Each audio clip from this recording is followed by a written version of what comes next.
has said, she asks me, any suggestions about dealing with the narcissism? We've therapied, I like that word as a verb. We've therapied several times, and he refuses to accept that his attempts at control are never going to work. Okay, so this word narcissism comes up a lot.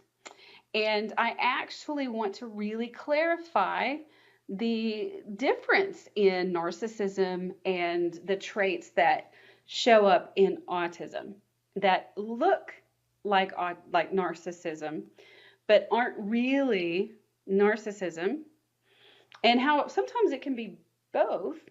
You can have an individual who has narcissism and an individual who has autism, but they're two totally separate spectrums.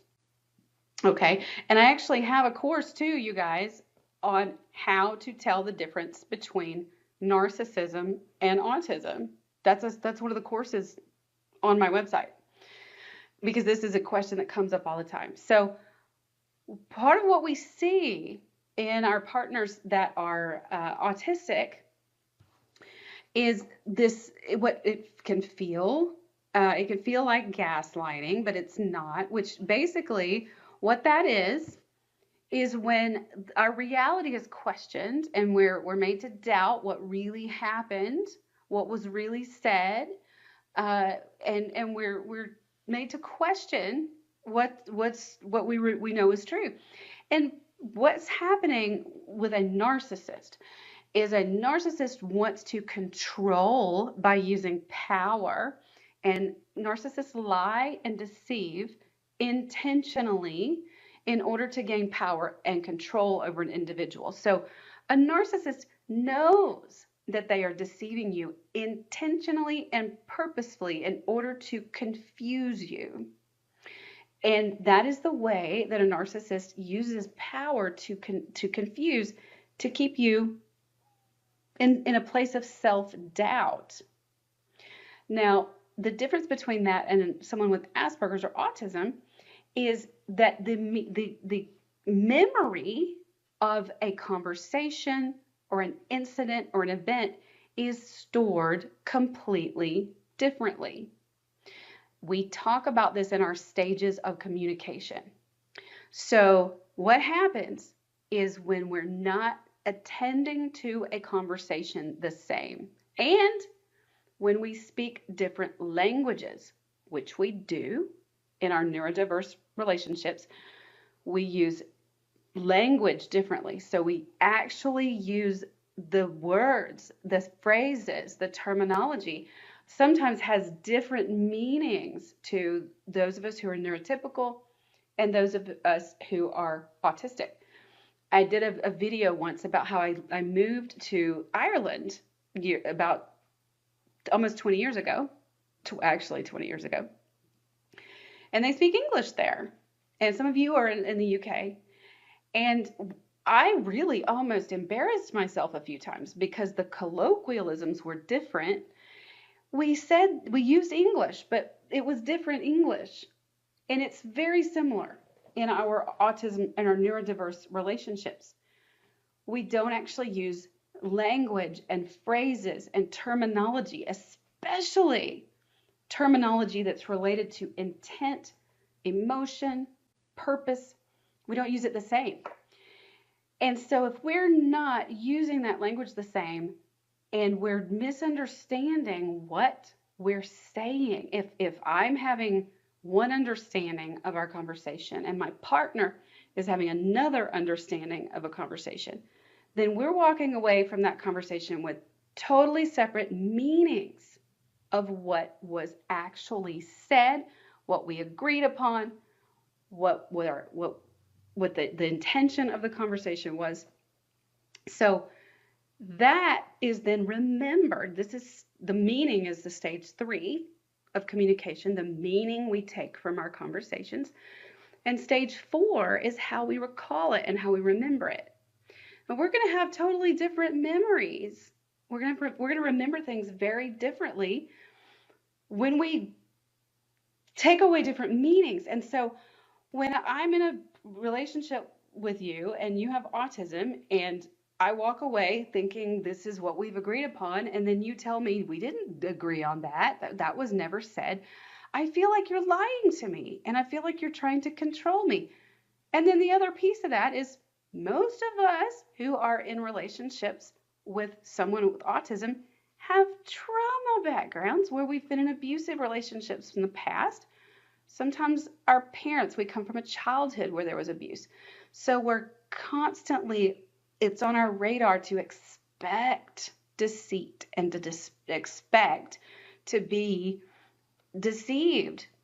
And so we're actually, this is stage one of communication, what we bring to it. We're kind of looking out for it. So I want to go back to I'm not saying that your partner does not have narcissistic traits, because maybe he does.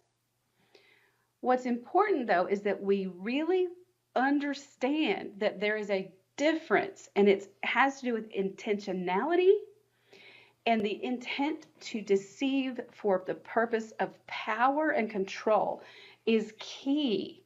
And you said he refuses to accept that his attempts at control are never going to work. So this is the other piece of it. Sometimes those with autism are actually they're lying, or they're using control or manipulation to control their own world, because individuals with autism, their world they need a certain level of structure and routine in order to feel like their world is in control, because folks with autism have sensory processing differences where their brain is not processing all of the information that's coming in from their senses efficiently. So smell, touch, taste, sound, motion. And some have learned really good coping mechanisms, and I'll ask them, do you have sensory challenges? And they're like, no. Then I start digging into their, asking more questions, and they totally do. So they have executive functioning challenges sometimes, which is, time management, organization. So they're really sometimes look OCD personalities, and then sometimes it's the opposite. They're scatterbrained and just. So all of this is part of autism. So they really kind of need to have control of their world to feel safe and comfortable. But the difference there is it's their own world they're trying to control, and you are sucked into that need to control their own environment. And there's a difference between that and I'm needing to control you. Narcissists they're power trippy. They get a sense of they feed off of controlling others. They get this sense of power, and they're power hungry, and they like seeing other people squirm under their control. They like to see other people. They want to control other people's lives, and it supplies them. It's called the narcissistic supply. It supplies them with this energy to see other people be controlled by them.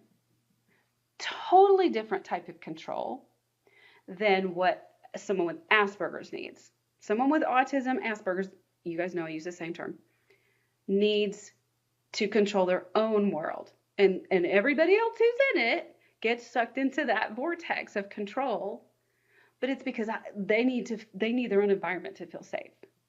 A narcissist feeds off of controlling other people. Okay, I've got some comments here. It says, yes, I was in a relationship with a narcissist, and when I first met my husband, I labeled him. But since I know he has Asperger's now, I can really see the difference. He doesn't intentionally hurt me. He doesn't have a clue. Nothing is intentional. And this is so common. I see so many women, especially, and men too, who go from a narcissistic relationship, and sometimes that's a parent, but sometimes it's a previous marriage or boyfriend, girlfriend, into a autism spectrum relationship. It's like the next step. And it's because we tend to go to what we know. We are creatures of habit. and we go to what we know. But we've learned to recognize the really toxic abuse, and we steer clear of that, and we go toward a different kind of relationship that still feels similar but better. But then over time, we start to recognize or feel like there are still some of those same challenges there, but we get triggered because it still feels abusive. The cool thing is, though, autism relationships can absolutely be fulfilling and can be fixed. We can learn. I coach people every day to learn how to have a really successful, fulfilling, wonderful relationship, because men and women who are autistic are not these toxic abusers. And so that's the difference. And so, but a narcissistic relationship is never going to work. It's not going to be fulfilling, and it's not going to work. Now, a truly dangerous relationship is with someone who has autism and is also a narcissist. That is a sociopathic individual. And that person can truly be dangerous, because you have autism, but you also have narcissism, which I've met individuals like this, and there's just a total lack of regard for human beings sometimes. And so it's a truly dangerous situation.